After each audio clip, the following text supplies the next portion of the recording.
Capítulo 7. Fabricando muros. Sentados a la mesa, Andrés y Sofía se miraron con una tensión palpable en el aire. Andrés había estado pensando en su compromiso y había tomado una decisión que sabía que no sería del agrado de su madre. Madre, me he dado cuenta de que ese tal compromiso del que tú me hablaste no era una mera especulación, dijo Andrés con tono serio. Al parecer, tu protegida creía firmemente que todo estaba decidido. Sofía lo miró con sorpresa y curiosidad. ¿Qué quieres decir, Andrés? ¿No te gusta Mónica? Andrés negó con la cabeza. No es eso, madre. Sé lo que tengo que saber de ella y no me interesa. Estoy decidido a casarme con Aimé. Sofía se quedó sin aliento. Aimé. La hermana de Mónica. Andrés asintió. Sí, la he conocido y me ha parecido una muchacha encantadora. Es vivaz, alegre, inteligente. Además, congeniamos. Quiero casarme con ella. Sofía se sintió como si hubiera sido golpeada. No podía creer que su hijo hubiera elegido a la hermana menor de Mónica. ¿Estás seguro, Andrés? Mónica es una buena muchacha, si hablas con ella, si le das una oportunidad. Andrés la interrumpió. No quiero hablar de Mónica, madre. Estoy enamorado de Aimé y ya le he dado mi palabra. Quiero que esta semana vayamos a pedir su mano. Sofía se opuso, tratando de mantener la calma. Andrés, es demasiado pronto. Quisiera que hablaras con Mónica antes de tomar cualquier decisión. Andrés se negó categóricamente. No tengo ninguna explicación que dar. Yo no he propuesto matrimonio a Mónica y no iré a hablar con ella. La tensión en la mesa era palpable. Sofía se sintió miserable y decepcionada. Sabía que su hijo estaba tomando el control de su vida y que ella no podía hacer nada para cambiar su decisión. Está bien, hijo, dijo Sofía finalmente, tratando de disimular su dolor. Es tu vida y lo único que yo deseo es que seas feliz. Espero que no te equivoques con ella. Andrés se mostró satisfecho y se levantó de la mesa. Gracias, madre. Haré que seas orgullosa de mí. Sofía lo miró con lágrimas en los ojos. Sabía que su hijo estaba tomando un camino que ella no había previsto, y que su relación con él se estaba volviendo cada vez más distante. Pero nada podía hacer. Unos días después, Mónica se detuvo en seco, con la bandeja en las manos, al escuchar la conversación entre Andrés y Aimé. No podía creer lo que estaba oyendo. No puedo creer que tu hermana sea una mujer tan calculadora, dijo Andrés, con una sonrisa triste en el rostro. Tenía convencida a mi madre de que lo mejor era que yo me casara con ella. Aimé se pegó al hombro de Andrés, riendo suavemente. Te lo dije, Andrés. Mi hermana aparentemente es dulce y gentil, pero en realidad es una manipuladora. Seguramente se valió de eso para engatusar a tu tía. Mónica sintió un nudo en la garganta al escuchar las palabras de Aimé. No podía creer que su propia hermana estuviera hablando de ella de esa manera. Se sintió herida y traicionada. Tu madre seguramente pensó que era lo mejor para ti, continuó Aimé, con una sonrisa cínica en el rostro. Según tengo entendido, Mónica se la pasaba metida en la hacienda. Andrés asintió, con una expresión de desagrado en el rostro. Sí, lo descubrí cuando fui a la hacienda. Todos en la hacienda pensaban que ella era mi prometida y empezaron a preguntarme por ella. Daban por hecho de que me casaría con Mónica. Mónica se sintió como si hubiera sido golpeada. No podía creer que Andrés y Aimé estuvieran hablando de ella de esa manera. Se quedó allí, congelada, sin saber qué hacer. La bandeja en sus manos parecía pesar toneladas, y no podía moverse. Mónica volvió a la cocina, tratando de contener sus emociones. No quería que Andrés y Aimé la vieran llorar o temblar. En su lugar, salió por la parte trasera de la casa y fue a hablar con Sor Teresa en el convento. Sor Teresa escuchó atentamente a Mónica, sin interrumpirla, mientras ella explicaba la situación y lloraba desconsoladamente. Después de un rato, Sor Teresa accedió a que Mónica se quedara en el convento por una temporada. Esconderte no es la mejor manera de enfrentar los problemas, le dijo Sor Teresa con suavidad.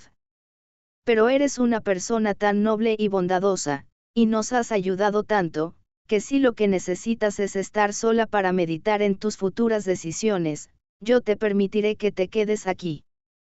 Mónica miró a Sor Teresa con determinación en los ojos. Quiero tomar los hábitos, dijo con convicción.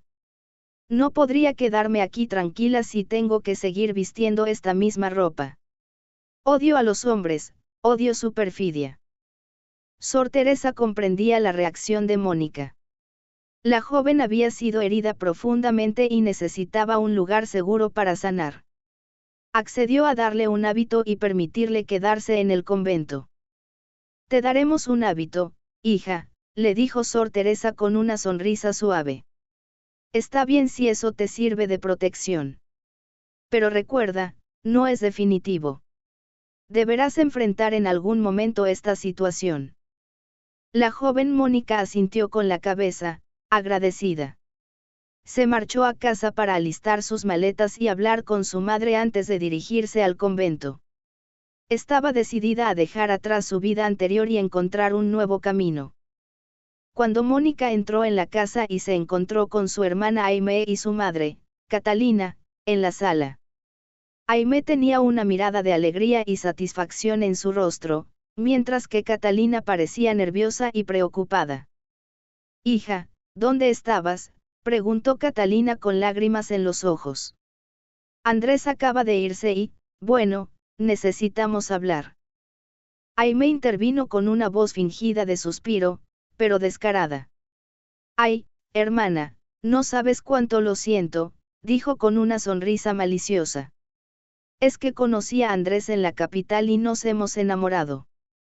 Tú sabes, en los sentimientos no se puede mandar. Mónica se sentó frente a ellas, con una expresión seria y una mirada fría. ¿Qué quieres que diga?, preguntó con una voz neutra. Si tú y Andrés se entienden y están enamorados, nada puedo hacer yo. Aimé se enfureció aún más al ver que su hermana no reaccionaba como ella esperaba. Vamos, mujer, ¿no vas a decir nada?, preguntó con una voz cada vez más alta. Me voy a casar con el que se suponía que era tu prometido. ¿No puedes al menos demostrar alguna emoción? Mónica se mantuvo calmada y tranquila, lo que enfureció aún más a Aimé. Esto es precisamente lo que hará que ningún hombre se fije en ti, dijo Aimé con desprecio. Eres como una piedra sin emociones ni sentimientos. Los hombres cuando buscan a una mujer buscan en ella calidez, la dulzura de sus besos y la pasión. Pero tú, si un hombre se casara contigo querría devolverte al día siguiente. Eres como una estatua de piedra. Catalina se sintió avergonzada por las palabras de su hija Aimé y trató de intervenir, pero Aimé continuó hablando sin parar. La tensión en la habitación era palpable, y Mónica se mantenía serena y tranquila en medio de la tormenta. Catalina rompió la discusión con un grito ahogado. Aimé, por favor, no pareces una dama sino alguien de baja cuna, dijo con voz firme. Modera tus palabras, además no veo por qué tienes que hablarle así a tu hermana. Mónica siempre ha sido serena y gentil, no veo por qué tienes que atormentarla de esa manera. Aimé se burló de la intervención de su madre.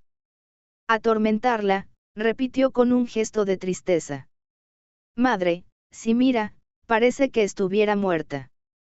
Ni siquiera ante una noticia como esta reacciona. Si sigue así, se quedará sin casarse. Mónica se puso de pie, con una mirada serena en sus ojos. Lo siento, hermana, dijo con voz calmada. No soy como tú. Tú te complaces en las bajas pasiones, pero yo, por el contrario, quiero dedicarle mi vida a Dios. Estoy de acuerdo en que tú y Andrés se casen, creo que es lo mejor. Yo, por mi parte, ya he tomado una decisión y espero que mi madre no se niegue a aceptarla, puesto que es una decisión que ya he tomado. Catalina se puso de pie y fue hacia su hija, alarmada. Por Dios, Mónica, me asustas, dijo con voz temblorosa. ¿Qué piensas hacer? Mónica miró a su madre con determinación en sus ojos. He decidido tomar los hábitos, dijo con voz firme. Ya que esta ha sido siempre mi vocación.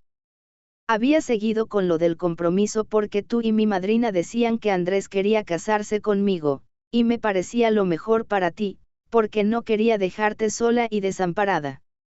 Pero ahora que Aimé va a tomar ese lugar, yo podré hacer con mi vida lo que quiera. Te pido, te suplico, madre, no interfieras en mi decisión.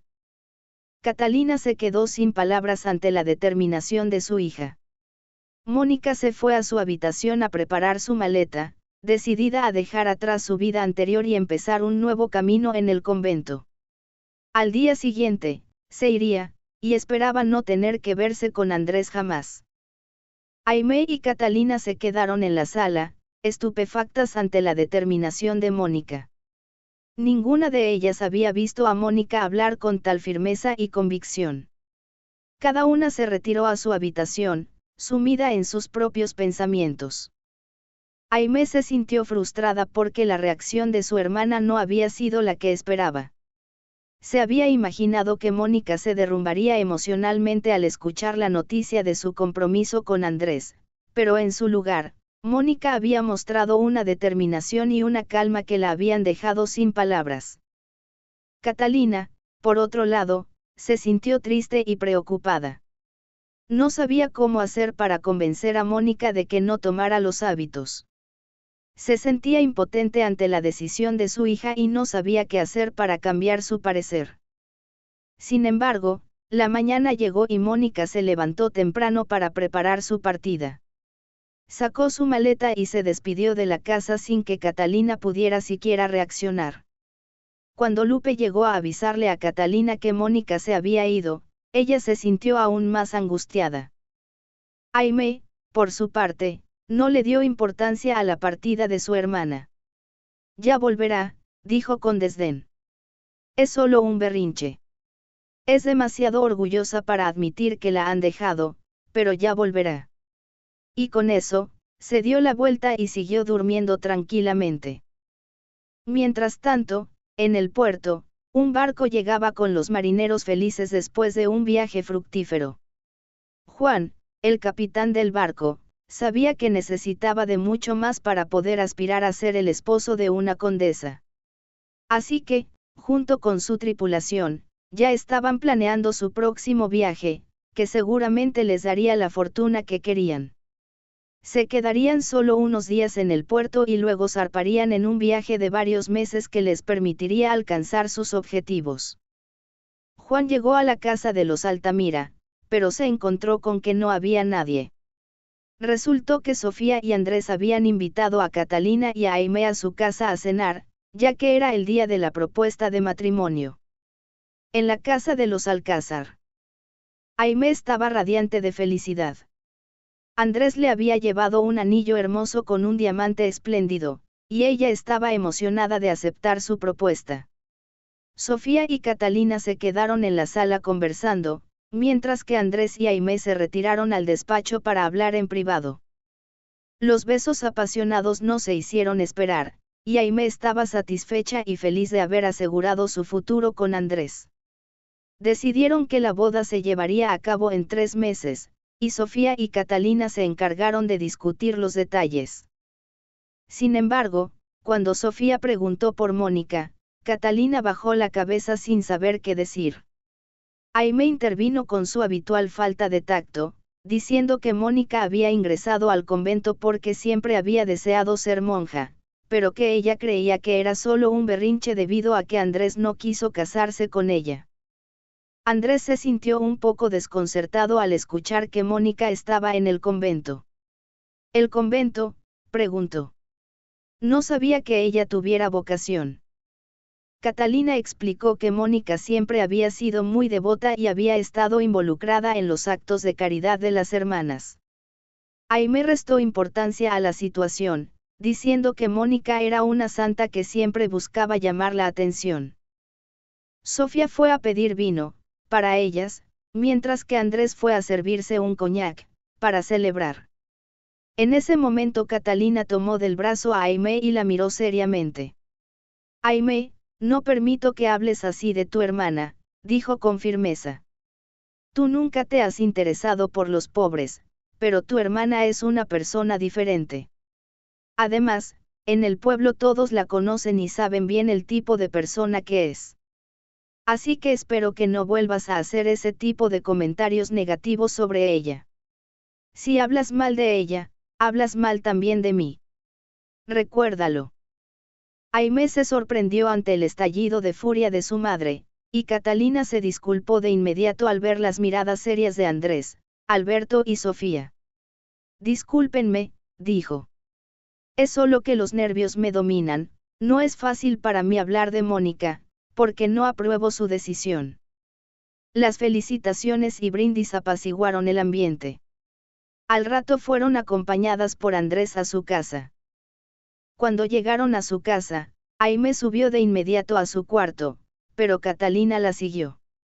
Estaba realmente enojada por las palabras de Aimé en contra de su hermana. No te permito que sigas hablando así de tu hermana, le dijo con firmeza.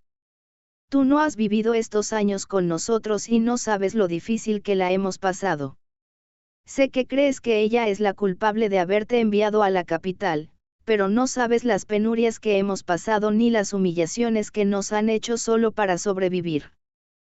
Aimé se sintió ofendida por las palabras de su madre y por un momento, una duda pasó por su mente.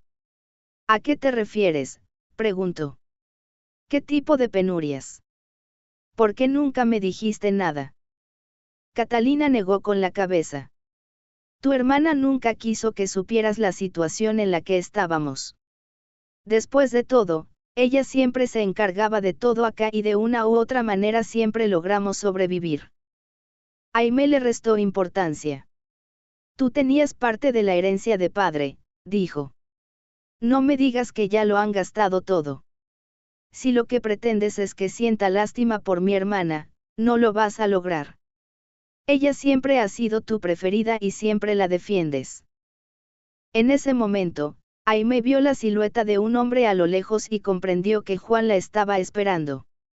De inmediato dejó de hablar y apresuró a su madre para irse a descansar. Bueno, madre, no quiero causar problemas, le dijo. Está bien, haré lo que tú pidas, es solo que la forma de ser de mi hermana me saca de casillas, pero tienes razón, debo ser comprensiva, ahora lo entiendo, mamita. La joven habló suavemente, dando a entender que cambiaría. Su madre, que la ama profundamente, quiso creerle desde el fondo de su corazón. Aimé estaba tensa, sabía que Juan era capaz de cualquier cosa y hoy debía hablar con él para terminar su relación. No quería que su madre se enterara de su aventura con Juan, así que se despidió de ella y se dirigió hacia él con una sonrisa fingida en el rostro. Aimé vio a Juan esperándola por la ventana, justo en las gradas de su balcón. Se acercó a él con una sonrisa en el rostro y le dio un beso en la mejilla. ¿En dónde estabas?, preguntó Juan con tono serio. ¿Acaso ya te has olvidado de mí? Aimé se rió y le dio otro beso. ¿Cómo crees, querido?, dijo. Si verte hace que mi corazón se acelere. Pero no podemos vernos aquí, madre está despierta. Dame una hora y espérame en la playa, iré hacia ti. Juan la miró con una sonrisa seductora. Aimé, solo una hora. ¿O no volverás a verme? Aimé se rió de nuevo. Amenazas, dijo sonriendo. Vete, hombre. Deja que me cambie de ropa y pronto podremos hablar. Pero justo en ese momento, se escucharon golpes en la puerta. Era la criada. Niña, preguntó. Su mamacita si puede bajar un momento. Aimé se apresuró a despedir a Juan. Vete, vete, le dijo. Iré a buscarte. Juan se despidió, pero se quedó fuera de la ventana, mirando cómo Aimé rápidamente se cambiaba de ropa y bajaba a atender a su madre. Resultó que Catalina tenía un fuerte dolor de cabeza y le pidió a Aimé que le ayudara a preparar un té para tranquilizarse. Aimé estuvo de acuerdo y se encargó de prepararlo. Luego, se lo llevó a su madre a la habitación. El tiempo fue pasando y Aimé no pudo salir de la casa hasta hora y media más tarde. Cuando finalmente logró escapar, Juan ya estaba molesto por la situación. Ella se sintió entre la espada y la pared. No era oportuno cortar su relación en medio de esto. Así que lo convenció de que lo visitaría pronto. Que su madre estaba muy enferma. Juan caminó por la playa alejándose de la casa de las Altamira, sin comprender por qué era Aimé la que debía atender a su madre, pero no quiso preguntar por la hermana, eso despertaría celos innecesarios, pensó él. Luego se fue a ocuparse de sus asuntos, tenían negocios que eran urgentes. Mónica volvió a casa después de 6 días en el convento, preocupada por el estado de salud de su madre. Al llegar, se encontró con Alberto y Andrés, quienes habían ido a visitar a Catalina y Aimé. Andrés la miró con ojos indiferentes, y Alberto se sorprendió por su belleza y serenidad. Mónica saludó cortésmente a los hombres, pero su rostro era serio y calmado. Sin embargo, por dentro estaba nerviosa y ansiosa. Había creado un disfraz de calma y serenidad para protegerse de las heridas emocionales que había sufrido en el pasado. Alberto y Andrés le hablaron sobre la próxima visita a la capital para que Aimé comprara su ajuar para la boda. Mónica escuchó atentamente, intentando mantener la compostura y no dejar que sus emociones la dominaran. Mientras tanto, Aimé observaba la escena, notando la forma en que Andrés miraba a Mónica. Se sintió un poco incómoda, pero intentó no darle importancia. Catalina, por su parte, estaba agradecida de tener a Mónica de vuelta en casa, aunque fuera solo por un tiempo. La salud de Catalina era lo más importante en ese momento, y Mónica estaba decidida a ayudarla en todo lo que pudiera. El día del viaje llegó rápidamente, Andrés y Aimé partieron hacia la capital, acompañados de Alberto. Dolores se les uniría en la capital. Sofía también decidió unirse al grupo, a pesar de que no estaba completamente de acuerdo con el matrimonio, quería establecer una buena relación con Aimé y su hija. Mientras tanto, Mónica se quedó en casa cuidando de su madre, Catalina. Aunque su madre esperaba que Mónica reconsiderara su decisión de no casarse y volviera a casa para encontrar un buen esposo, Mónica estaba decidida a seguir su camino. Había sido herida emocionalmente en el pasado y no quería volver a pasar por eso. En el convento, Mónica había encontrado una nueva perspectiva sobre la vida y había comprendido que no quería experimentar la pobreza, las enfermedades y el abandono que había visto en la playa. Sabía que un matrimonio debía estar basado en el amor y no quería casarse solo para no quedarse soltera. Catalina se quedó en casa, esperando que su hija reconsiderara su decisión y volviera a la vida que había dejado atrás. Juan entró por la ventana de la habitación de Aimé, esperando encontrarla sola. Sin embargo, al entrar, se encontró con una silueta que apareció por la puerta. Era Mónica, vestida con ropa de monja. Al verlo, Mónica pegó un brinco y trató de no demostrar su miedo. ¿Quién es usted? ¿Qué hace aquí?, preguntó Mónica con voz firme, mirando a Juan con una mezcla de sorpresa y desconfianza. Juan sonrió de medio lado y con un tono cínico dijo, yo soy Juan y busco a su hermana. ¿Está? Mónica reconoció a Juan de inmediato y se sintió incómoda. ¿Conoce a mi hermana? ¿Qué relación tiene con ella?, preguntó con una nota de curiosidad y desconfianza en su voz. Juan se rió y dijo, no tengo por qué darle explicaciones. Por favor, llame a Aimé. Mónica se negó a llamar a su hermana y en su lugar dijo, ella no está. ¿Dónde está? Juan preguntó. Mónica titubeó ante la serenidad del hombre. Ella. No tengo por qué darle explicaciones. Por favor, váyase de mi casa o llamaré a los criados. Mónica lo miró con una mezcla de indignación y orgullo. Él de modo sarcástico le dijo, la muchacha que les ayuda con la cocina es la única criada que tienen. Créame, en estos casos, la más peligrosa aquí es usted. Juan se sonrió de nuevo y se acercó a Mónica, quien se alejó de él, tropezando en sus pasos. Él la miró sin entender la situación. ¿Por qué está vestida de monja?, preguntó Juan con curiosidad. Creí que estaba comprometida. Mónica se sintió herida por la pregunta y levantó la barbilla llena de indignación. El orgullo de los Altamira fulguró en todo su ser y dijo, ¿por qué debería importarle a usted mi vestimenta o mi estado civil? Juan hizo una mueca, exasperado dijo, dígale a Aimé que Juan estuvo aquí. Ella sabrá qué significa. Con eso, se dio la vuelta y se fue, dejando a Mónica con una mezcla de emociones contradictorias. Lo vio salir por la ventana y bajar las gradas con total desenfado, era obvio que conocía bien el camino, lo observó hasta que su silueta desapareció entre las palmas y los arbustos.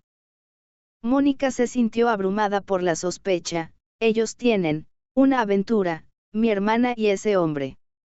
Dios, ¿qué debo hacer? No puedo enfrentar a Aimé delante de madre, seguro negará todo. Pensaba Mónica llena de confusión. Al final decidió esperar a que Aimé regresara y hablar con ella en privado.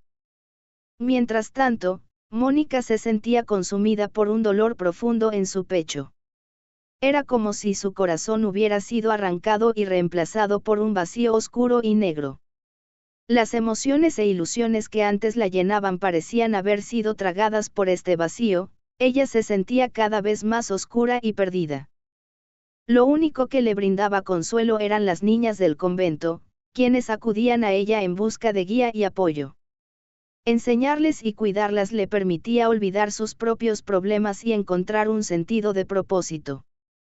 Sin embargo, la Madre Superiora le había recordado que su estadía en el convento no era permanente, y que pronto tendría que tomar una decisión sobre su futuro. Mónica se sentía dividida entre su deseo de servir a Dios y su preocupación por el bienestar de su madre. Catalina, a pesar de ser una buena madre, era demasiado influenciable y manejable, especialmente cuando se trataba de Aimé y los Alcázar. Sofía parecía tener un gran control sobre ella, y Mónica se preocupaba por la forma en que esto podría afectar a su madre y a su familia.